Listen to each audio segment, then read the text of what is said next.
तद्विष्णोः परमं पदं सदा पश्यन्ति सूरयः दिवीव चक्षुराततम्। तप क्या है, आज इसी विषय पर चर्चा करेंगे। यज्ञ दान तप कर्म न त्याज्यम कार्यमेव च। यज्ञ दान और तप, इन तीनों कर्मों को कभी हमें छोड़ना नहीं चाहिए। पिछले कुछ क्लासेस से इसी विषय पर हम चर्चा कर रहे हैं। तो पिछले क्लास में हमने दान की बात किया, उसके पहले यज्ञ और देव की बात किया था। आज हम बात करेंगे तप क्या है। कुछ लोगों को आपने देखा होगा, हमने कभी खुद देखा था एक जगह पर, ये सन्यासी हैं, बड़े महान हैं, 25 साल से दाहिने हाथ को ऊपर करके रखे हुए हैं, कभी उन्होंने हाथ को नीचे किया नहीं। इसी तरीके से किसी को हमने सुना था कि ये सन्यासी हैं और किसी कांटे के ऊपर सोते रहते हैं, कोई आग जला करके उधर अपने जिस्म को तपाते रहते हैं। तो क्या ये सब तप है? फिर हमने देखा कि कुछ लोग मरणोपरांत भूखे रहते हैं, कोई 1 दिन तक, कोई 2 दिन तक भूखे रहने की जैसे उनके अंदर होड़ मची हुई है। तो क्या इसको तप कहते हैं? आइए हम जानते हैं वेदों के अनुसार और गीता के अनुसार, रामायण के अनुसार तप किसको कहते हैं। पहले हम एक उदाहरण लेते हैं वेदों से।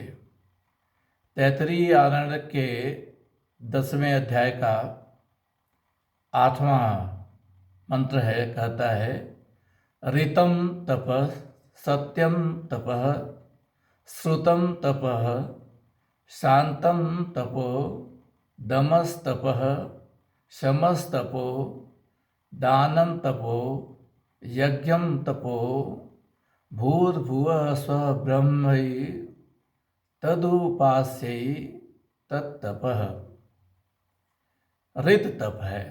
ऋत का मतलब है किसी वेद वाणी को तत्वतः जानना, उसके गूढ़वत रसों को, अर्थों को समझना, यह ऋत है।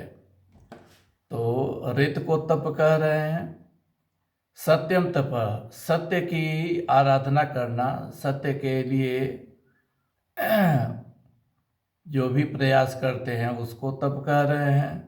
श्रुतम तप, श्रुत का मतलब वेद, श्रुतियों, वेदों को श्रुतियाँ भी कहते हैं। तो श्रुतियों का अध्ययन अध्यापन करना वह तप है। शांतम तप, अपने को शांत रखना, जब बहुत सी कठिन समस्याएं आए उस समय भी अपने को शांत रखना। जैसे कहा जाता है कि जब माता कैकेयी ने भगवान राम को बताया कि तुम्हें राज्य छोड़ करके जंगल में जटाधारी बन करके जाना है, तप करना है, तो कहते हैं कि राम के अंदर लेस मात्र भी कोई न चिंता हुई, न कोई घबराहट हुई। जैसे वो राज्य करने जा रहे थे, ठीक उसी तरह से तप करने के लिए भी तैयार हो गए। तो ऐसी जिसकी भावना हो, ऐसा जिसका व्यक्तित्व हो, उसको शांत कहते हैं। वैसे तो सभी लोग शांत रहते हैं, थोड़ी सी समस्या आई, थोड़ी सी कठिनाई आई और तुरंत पूरा का पूरा अशांत हो जाते हैं। तो इनकी शांति किसी काम की नहीं है। रही, अगर आप अपने को शांत रखते हैं ट्राइंग सिचुएशन में, कठिन सर्कमस्टेंसेस में, विपत्तियों में, उन सिचुएशन में जो आपके अनुकूल नहीं है, प्रतिकूल हैं, आपकी जो शेड्यूलिंग है उसके विपरीत कुछ हो जाता है, जो आपके हाथ में नहीं है, आपके कंट्रोल में नहीं है, तभी भी आप शांत रहते हैं। तब इसको वास्तव शांत कहते हैं। तो शांत रहना भी तप है। दमस तप, दम का मतलब इंद्रियों का निग्रह करना। जब इंद्रियों को निग्रह करते हैं तो वही इंद्रियां देवमय हो जाती हैं।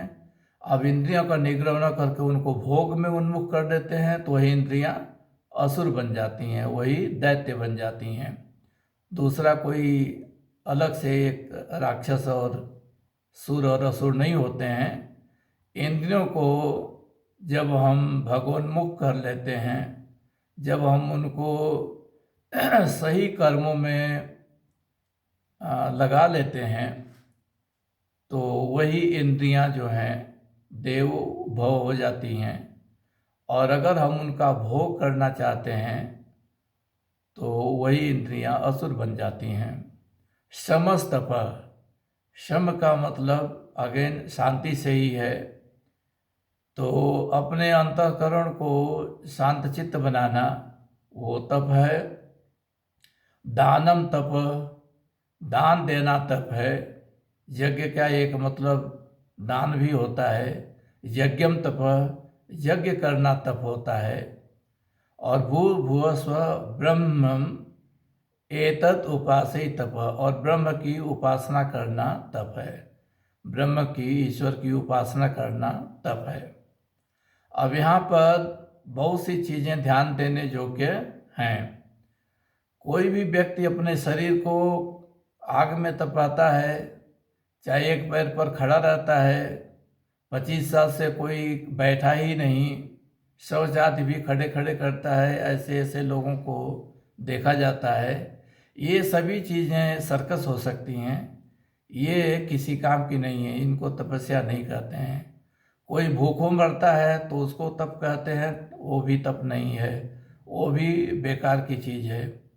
क्योंकि शरीर भगवान ने दिया है, शरीर माध्यम खलु धर्म साधनम, शरीर भगवान का दिया हुआ उपहार है।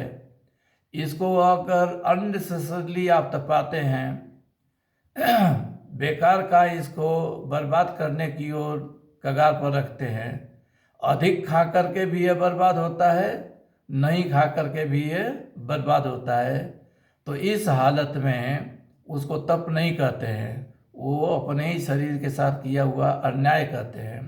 वास्तव में शरीर आपको भगवान का दिया हुआ वरदान है, किसी का दिया हुआ उपहार आप उसको बर्बादी के कगार पर खड़ा कर दें, चाहे अति भोजन से या नो भोजन से, नहीं करने से।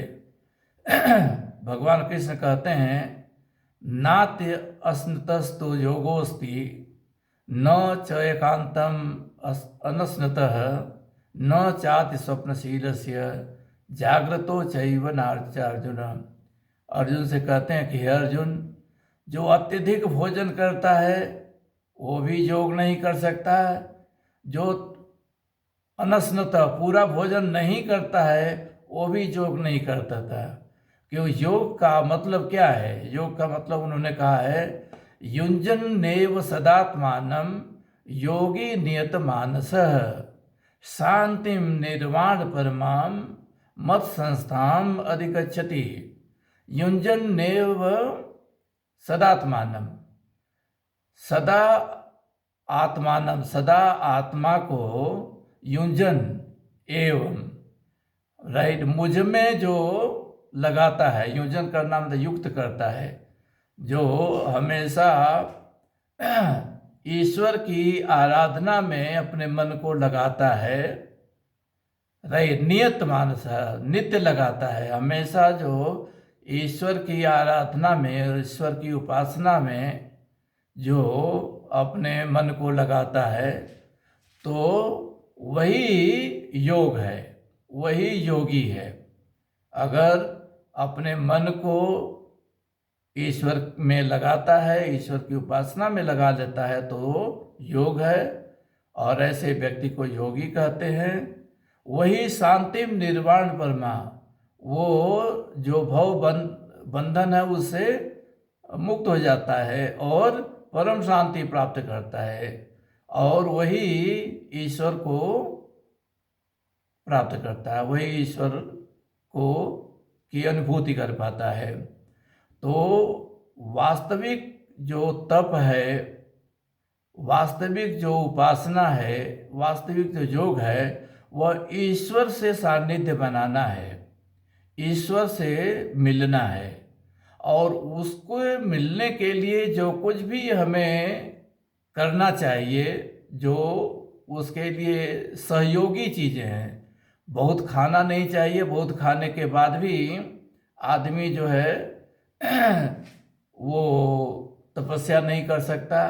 और बिल्कुल भूखा रहेगा तो वो भी शरीर टंडन करेगी। शरीर जो माध्यम है धर्म की साधना के लिए, तो शरीर को एकदम से आप भूखा रखोगे तो तभी भी आप तप नहीं कर सकते।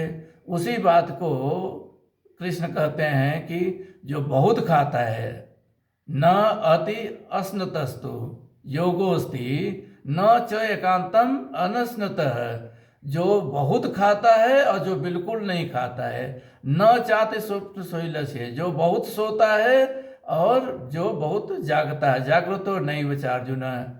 सो जो अति खाता है, बिल्कुल नहीं खाता है, जो हमेशा सोता रहता है या हमेशा जागता रहता है, ये कभी योग सिद्धि नहीं कर सकते, ये कभी रहित ईश्वर को प्राप्त नहीं कर सकते। तो आपको कहते हैं कि युक्ताहार विहारस्य युक्त चेतस्य कर्मसु युक्त स्वप्नावबोधस्य योगो भवति दुःखः। युक्ताहार विहारस्य, हमारा जो आहार विहार है, जो हमारे खाने पीने और रहने का जो चर्या है, वह युक्त होना चाहिए। युक्त मतलब न अति होनी चाहिए, न बहुत कम होना चाहिए। युक्त चेष्टा से कर्मसु, हमारे जो कर्म भी युक्त होने चाहिए। जितना उचित है उतना ही, न बहुत कम न बहुत ज़्यादा।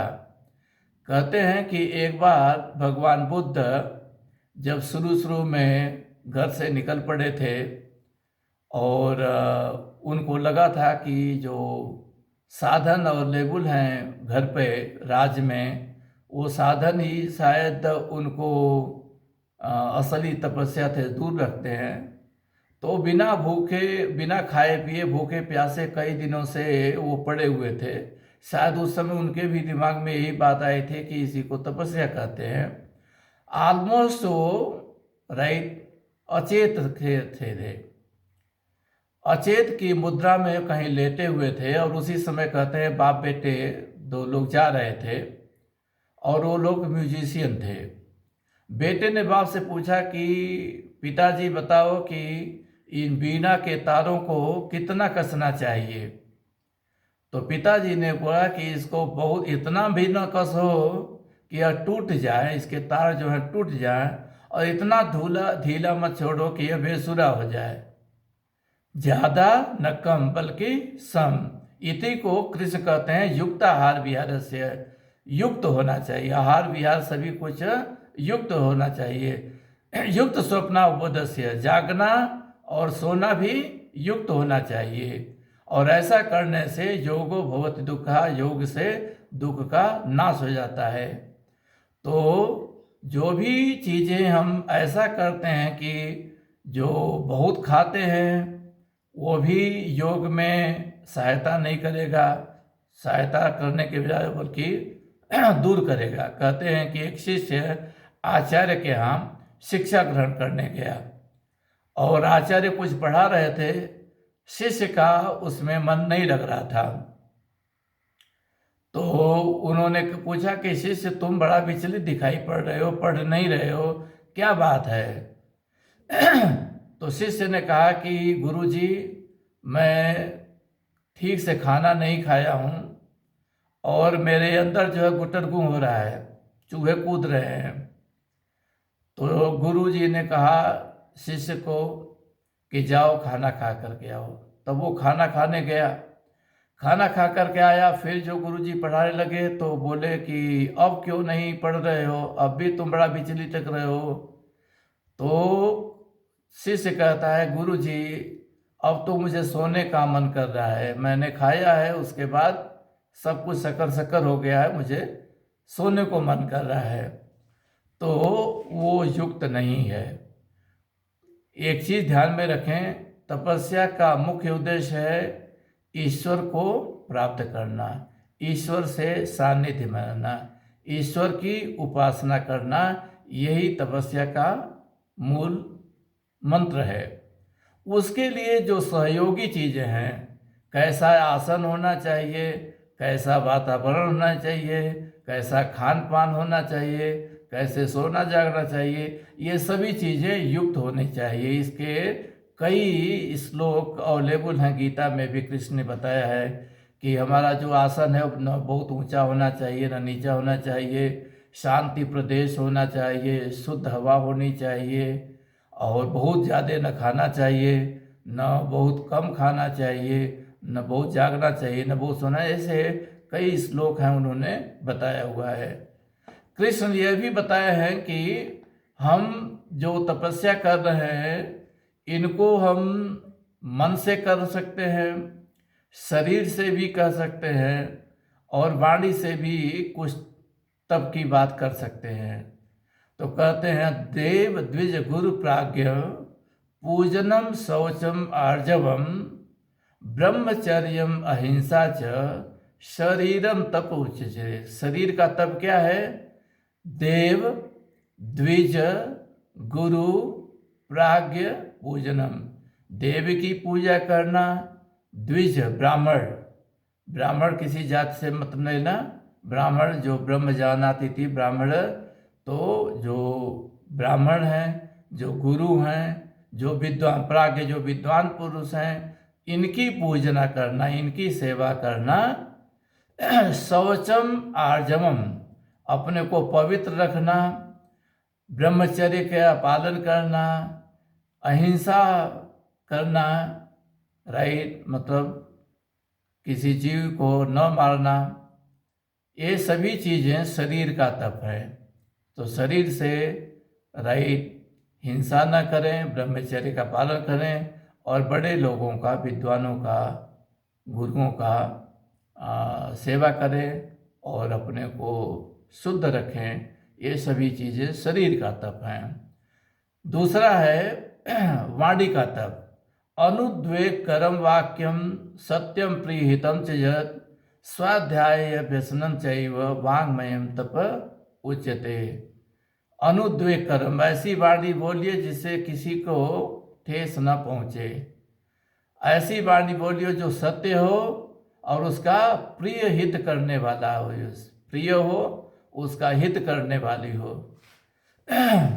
कभी कभी हमें ऐसी वाणी बोलनी पड़ती है जो प्रिय करेगी लेकिन शायद किसी को सुख में न लगे। जैसे रावण को मारीच ने उपदेश दिया था और कहा था सुलभा पुरुषा राजन सततम प्रियवादिन अप्रिय से च पत्य से वक्ता श्रोता च दुर्लभ। कोई अप्रिय बात हो लेकिन वो पथकारी हो, ऐसा बोलने वाले भी कम होते हैं और सुनने वाले भी कम होते हैं। तो कभी कभी कोई चीज़ें पथकारी हैं तो अप्रिय हो भी सकती हैं, फिर भी उसको बोलना चाहिए। कोशिश यही करनी चाहिए कि हमें प्रिय वाक्य बोलें, किसी को उद्वेलित करने वाली बातें न बोलें। स्वाध्याय अभ्यसनम चाहिए, स्वाध्याय करना चाहिए, वेदों का अध्ययन अध्यापन करना चाहिए, अच्छे अभ्यास करना चाहिए। ये सभी वाणी के तप हैं। वेदों का अध्ययन अध्यापन करना और अच्छी बातें बोलना, प्रिय बातें बोलना, ये सभी चीज़ें जो है हितकारी बातें बोलना, ये सभी कहते हैं वाणी का तप है। मन प्रसाद सौमध्यम मौनम आत्म विनिग्रह भाव संशोधि रीते तपो मानसम उच्यते। यह मानसिक तप क्या है? तपो मानसम उच्यते, मानसिक तप इसको बोलते हैं क्या? मन प्रसाद सौम्यतम, मन को हमेशा प्रसन्नचित रखना, सौम्य रखना, मन को प्रसन्नचित रखना, सौम्य रखना, राइट। मौनम, कभी कभी हमें मौन रहना ज़्यादा फायदेमंद होता है, ज़्यादा लाभकारी होता है। तो मौन रखना, मौन को आप व्रत के रूप में भी रख सकते हो और कभी कभी किसी कंडीशन में जब आपको लगे कि किसी को हार्ड रिप्लाई देनी है किसी को, तो उस समय भी मौन रखना बड़ा ही आत्मनिग्रह का काम है। तो मौन रखना, आत्मनिग्रह करना, भाव संशोधित तपो, भाव को शुद्ध करना, अपने अंदर की भावना को शुद्ध करना। अपने अंदर की भावना को अगर हम शुद्ध नहीं करेंगे तो मुंह से अगर प्रिय भी बोलेंगे तो वो दोनों विरोधी हो जाते हैं। राइट, मन में राम बगल में मुख में राम बगल में छुरी वाली बात हो जाती है। तो जो भाव शुद्ध होता है वही वाणी में आए, वही हमारे कर्म में आए। कर्म में आएगा तो शरीर का तप हो जाएगा, बोलेंगे तो वाणी का तप हो जाएगा, और हम अपने मन को शुद्ध रखेंगे, अपने भाव को शुद्ध रखेंगे तो वही शुद्धता जो है तप की ओर ले जाती है, वही शुद्धता हमें उपासना की ओर ले जाती है, वही शुद्धता हमें ईश्वर की ओर ले जाती है। तो यही सभी तप है। तप का मतलब है ईश्वर की आराधना करना, ईश्वर की उपासना करना। उसके लिए जो भी चीज़ें हम करेंगे, कुछ चीज़ें सीधे करना, कुछ चीज़ें सहयोगी हैं। जैसे कहते हैं कि युक्त आहार, अब खाना पीना सोना जागना ये सब युक्त होना चाहिए, ये सब सहयोगी हैं। कितना खाना, कितना क्या नहीं खाना, क्या खाना, ये सभी चीज़ें जो हैं सहयोगी हैं। मुख्य लक्ष्य यह है कि ये सभी चीज़ें हमें सहयोगी होनी चाहिए रही ईश्वर की आराधना की ओर लगाने के लिए। तो आशा है आप लोगों को तप का मतलब समझ में आ गया होगा। ये जो लोग आग से तपाते रहते हैं और एक हाथ कहीं ऊपर खड़े किए हैं 25 साल से, या खुद ही खड़े रहते हैं 25 साल से, ये सभी चीज़ें सर्कस हो सकती हैं, ये सब तपस्या नहीं हो सकती हैं। तपस्या वही है जो हम सर्वहिताय करें और तपस्या वही है जो हम ईश्वर की आराधना के लिए करें। इन्हीं शब्दों के साथ विराम लेता हूँ। कृपया चैनल को सब्सक्राइब कीजिए। एपिसोड 1 से सभी एपिसोड्स को देखिए ताकि इनका क्रम बना रहे। और 7760670001 7760670001 पर मैसेज करके ओरेटर TRQC ग्रुप में ज्वाइन करें ताकि आगे के शेड्यूल्स राइट आपको आसानी से मिलते रहें। इन्हीं शब्दों के साथ विराम लेता हूँ। ओम तत्सत।